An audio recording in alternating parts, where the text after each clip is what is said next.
Good afternoon. I want to begin today with a few words about the heinous killing of 11 Jewish Americans at the Tree of Life Synagogue in Pittsburgh, Pennsylvania on Saturday.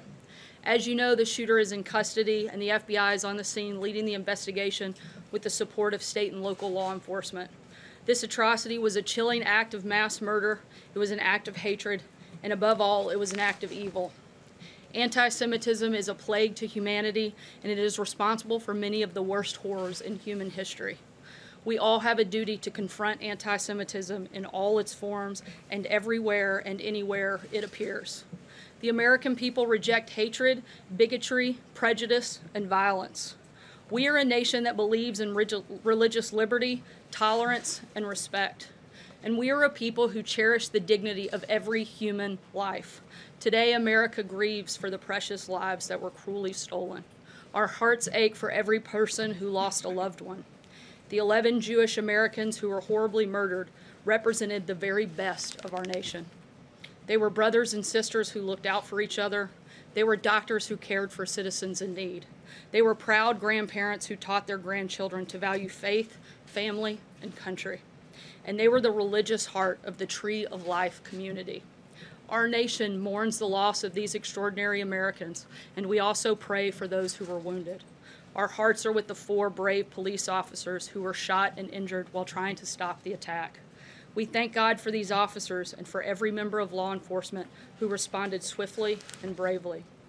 In the wake of the attack, we have witnessed Americans of every faith and tradition coming together to mourn with their fellow citizens, to support one another, and to stand in solidarity with America's Jewish community. The President cherishes the American Jewish community for everything it stands for and contributes to our country. He adores Jewish Americans as part of his own family. The President is the grandfather of several Jewish grandchildren.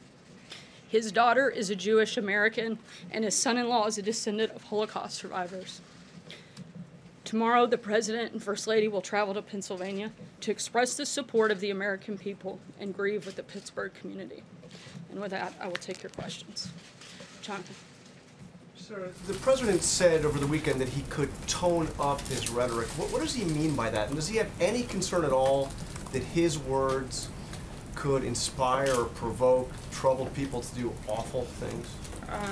Certainly, the President wants, in moments where our country is hurting like we've seen in the last several days, find ways to bring our country together, and we've seen him do exactly that. However, the President is going to continue to draw contrasts, particularly as we go into the final days of an election, the differences between the two parties, particularly on policy differences. You'll continue to see him make that contrast, but he has certainly, I think, found those moments to bring our country together and certainly focus on some of the things that all of us can support and all of us can condemn as well. But he's also harshly attacked some of the very people that received those pipe bombs, and this morning suggesting that the news media is responsible for the anger in the country. How does he do that when, in the case of the pipe bomber, this was somebody who went to Trump rallies, this is somebody who had a van covered with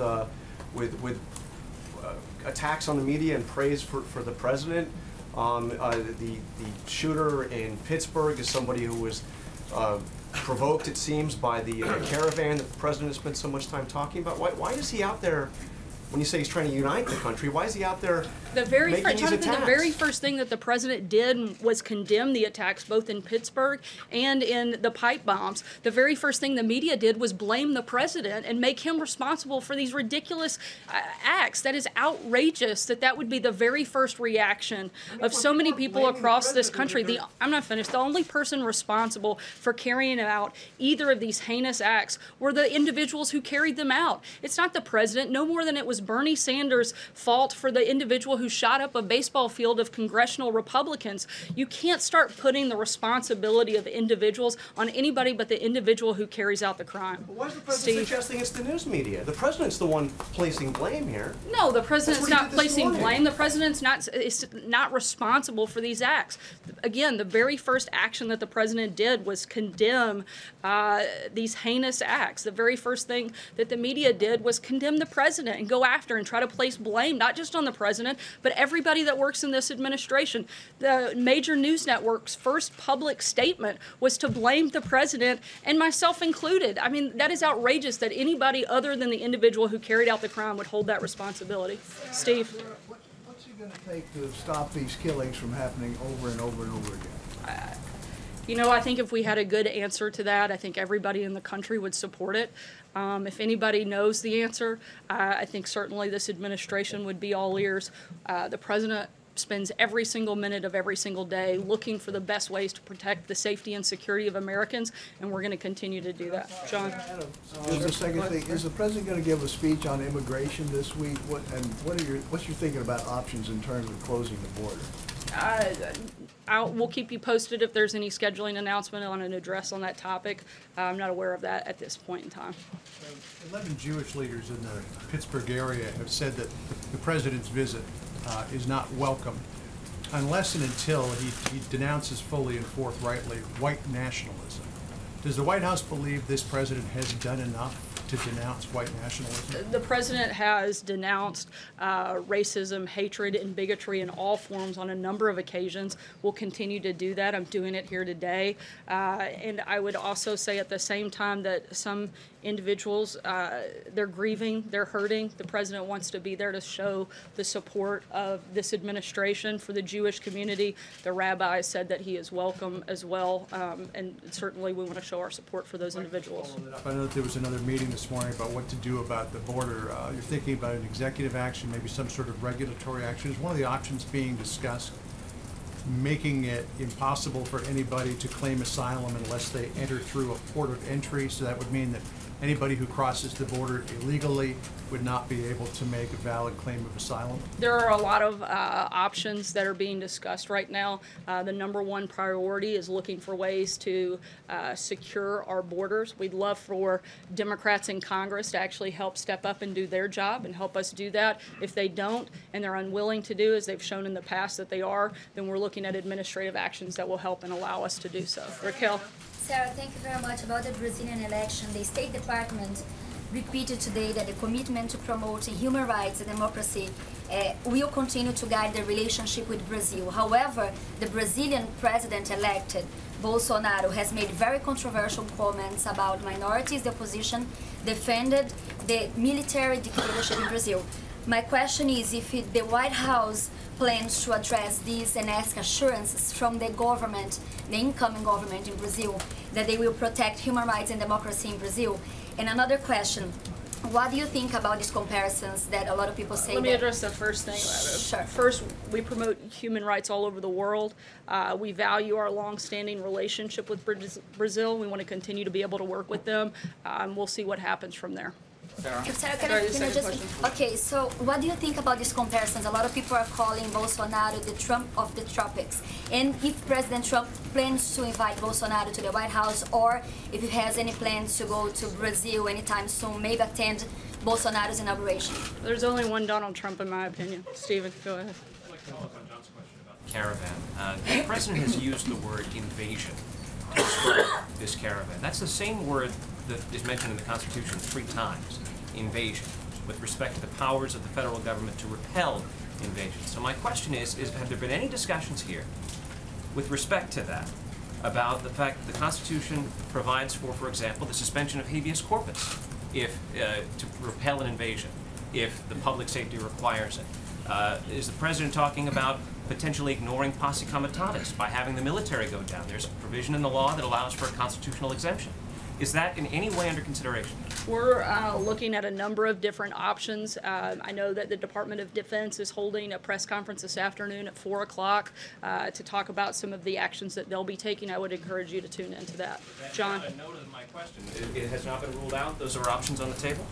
Look, I'm not going to get into specific policies that we're considering. There's a number of actions that we're looking at taking. When we're ready to make an announcement on that front, we'll let you know. John?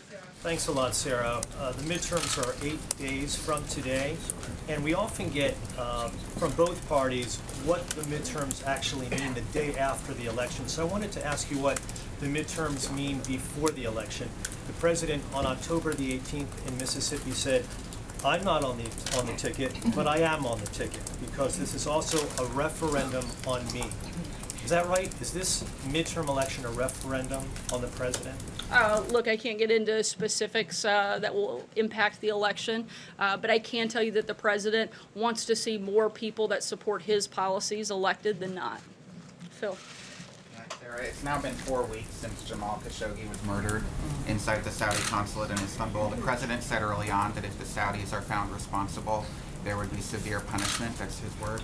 It's now obvious to the world that Khashoggi was murdered. It was premeditated. It was by the Saudis. Why has there been no action? Look, the president met last week with CIA Director Gina Haspel after having gathered additional intelligence on her overseas trip, and the administration is weighing different options. We'll make an announcement about what the decision of that action is. Is he considering any actual action? Like I just said, the administration is considering what action we will take moving forward based on that information and the briefing that the president received last week. Jill. I want to go back to the tone question, because the president said he was planning to tone down his rhetoric this week. But at his rallies, since the suspicious packages began being mailed, the president has called out Maxine Waters by name at his rallies. He stood there as his supporters chant "Lock her up" in reference to Hillary Clinton, who he continues to call crooked Hillary Clinton. Will the president stop using that kind of language in light of the fact that these individuals were targeted by his attack? The president's going to continue to draw contrast. Let's not forget that these same Democrats have repeatedly attacked the president, whether it was Eric Holder saying kick them when they're down, whether it was Hillary Clinton saying you can't be civil until Democrats have control of Congress, or whether it was Maxine Waters who encouraged her supporters to get up, not just in the president's face, but all administration officials' faces.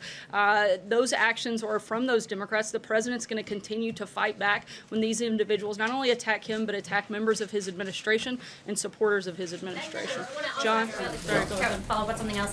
Why does the president feel like it's necessary to send active duty troops to the border when he's already sent National Guardsmen down there who are doing the exact same job as the active duty troops would be able to do? The president's #1 job and #1 priority is to protect the safety and security of Americans, and he's going to do what he deems necessary in order to do that. For specifics regarding that, I'd encourage you to tune into the press conference this afternoon. John? Thank you, Sarah.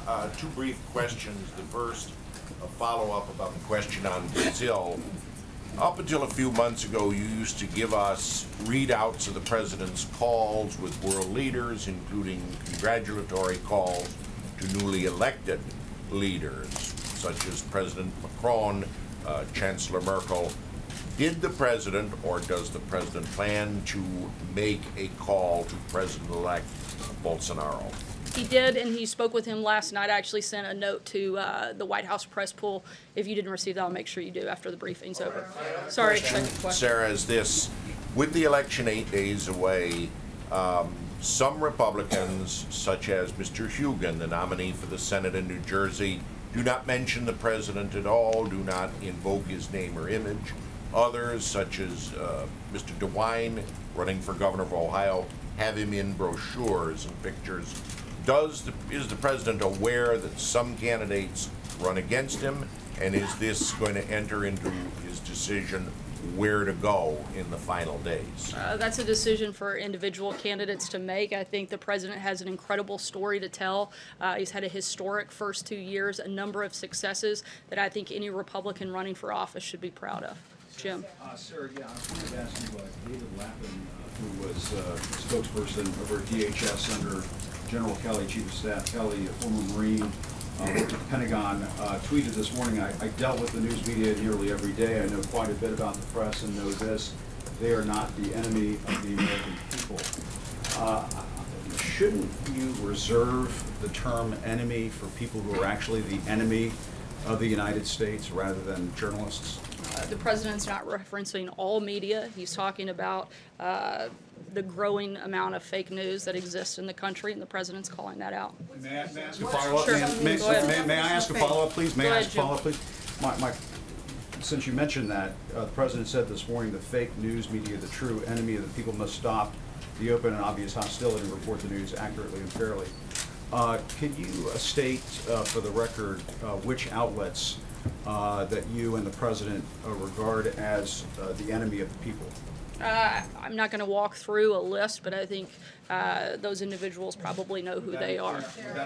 Would that include my outlet, which received I don't think it's necessarily specific to a general, broad generalization of a full outlet at times. I think there's individuals that the president would be referencing. Jordan. So you're not going to state for the record then, I mean, if the president is going to say the fake news media are the enemy of the people, and if you're going to stand there and continue to say that there are some journalists, some news outlets in this country that meet that characterization, shouldn't you have the guts, Sarah, to state which outlets, which journalists are the enemy of the people? Well, I think it's irresponsible of a news organization like yours to blame responsibility of a pipe bomb that was not sent by the president, not just blame the president, but blame members of his administration for those heinous acts. I think that is outrageous, and I think it's irresponsible. Jordan, go ahead. Sarah, we didn't say that. Jim, I've given you 3 questions. Jordan, go ahead. Thanks, Sarah. The president has talked multiple times about how the Republican lawmakers are going to protect pre-existing conditions if they keep control of Congress. But the administration is supporting a lawsuit that would undercut those protections under Obamacare and taken a couple of regulatory actions to that effect as well. So how do you square those two stances? And what's the plan, the Republican plan for protecting the pre-existing? The president's health care plan that he's laid out covers pre-existing conditions. The president wants to lower premiums to make health care more affordable. Nobody will be charged higher premiums if they keep their coverage, and nobody will be denied coverage under the president. Emerald? Thank you, Sarah. On Chancellor Merkel's announcement that she'll be stepping down as party leader and won't seek to rerun as chancellor, what is the reaction from the administration, and how does that affect the relationship with Germany going forward? We're aware of the announcement, and this is an internal matter for Chancellor and the German people. We're going to continue to work with the Chancellor and continue to develop that relationship. Blake? Sarah, why did the president call Andrew Gillum a thief? Why did the president, in his tweet, call Andrew Gillum a thief? April, I'll come back to you. Blake, go ahead. Sarah, thank you. Before you walked out here, just a handful of minutes before you walked out, there was a report that said, should the meeting between President Trump and President Xi of China not go well in terms of easing the trade war, the trade tensions, then at that point the U.S. would go forth with the $257 billion in tariffs. Is that indeed the timetable that the administration is working with here? I'm not going to get ahead of the president's meeting, and I hope it goes well. April, go ahead. Sorry, go ahead. How important is that meeting then? Because we heard Larry Kudlow say last week or 2 weeks ago that maybe there might not be a lot of detail that comes from it in terms of trade and going back and forth. As the president likes to say, we'll see what happens. I'm not going to get ahead of the conversation. You have 2 of the most powerful leaders in the world. I think that's consequential no matter how you look at it, and we'll see what happens when they sit down. April, the president's tweeting today, in one tweet specifically, he called Andrew Gillum, the Democratic nominee for governor in Florida, a thief. What is his definition of that statement? And also I want to ask you about issues of voter suppression. The president's talked about voter fraud. Let me answer your first question. That individuals under FBI investigation, I would refer you to that.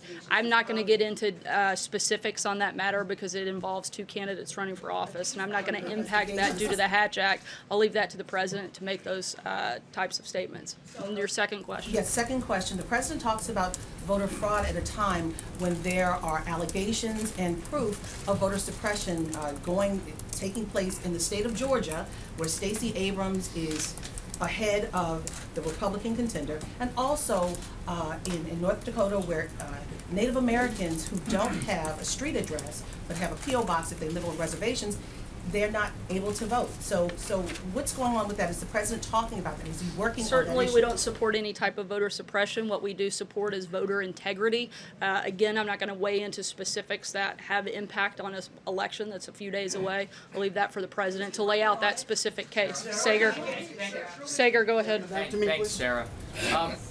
Could you tell us, does the White House currently believe that they have the legal authority to close the southern border? And is that an option that's being explored with relation to the caravan? Again, we have a number of options on the table. We're exploring each one of those.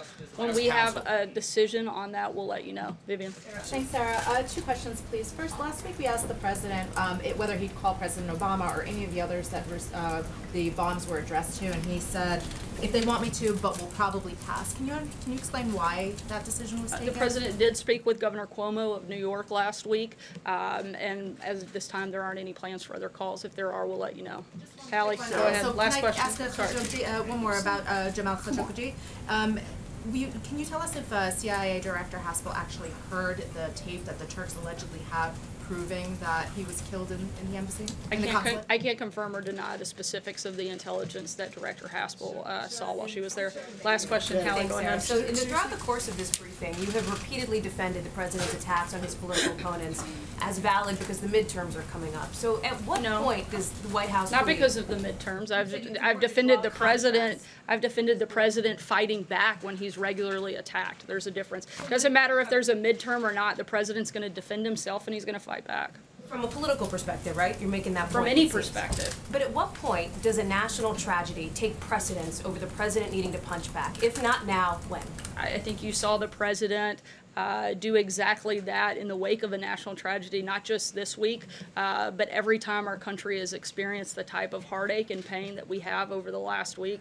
This is a president who's risen to that occasion and worked to bring our country together in a number of occasions, whether it's the hurricanes, whether it's the Las Vegas shooting, whether it was the Pittsburgh shooting, all horrible, horrible tragedies that this country has experienced. And this president has come out, condemned the attacks when it is caused by an individual, and tried to look for ways to provide and bring the country together when it was a natural disaster. Both he and you have also acknowledged that in the next breath, after he calls for unity, he does talk about division in what you describe as drawing contrast. Is he incapable of, in the words of some, toning it down and toning down the rhetoric?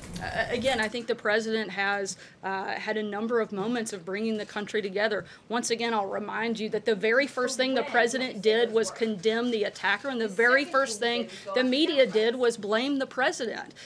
You guys have a huge responsibility to play in the divisive nature of this country when 90% of the coverage of everything this president does is negative, despite the fact that the country is doing extremely well, despite the fact that the president is delivering on exactly what he said he was going to do if elected. And he got elected by an overwhelming majority of 63 million Americans who came out and supported him and wanted to see his policies enacted. He's delivered on that. He's delivered on the promises he's made. And if anything, I think it is sad and divisive the way that every single thing that comes out of the media, 90% of what comes out of the media's mouths is negative about this president. Despite the fact that the economy is booming, despite the fact he said he would fix the trade deals, and he's done exactly that. He said he would defeat ISIS, and he has. The president has been delivering day in, day out, and I think it would be nice if every once in a while we could focus on a few of the positive things the president has done instead of just attacking him. Thanks so much, guys. Have a great day.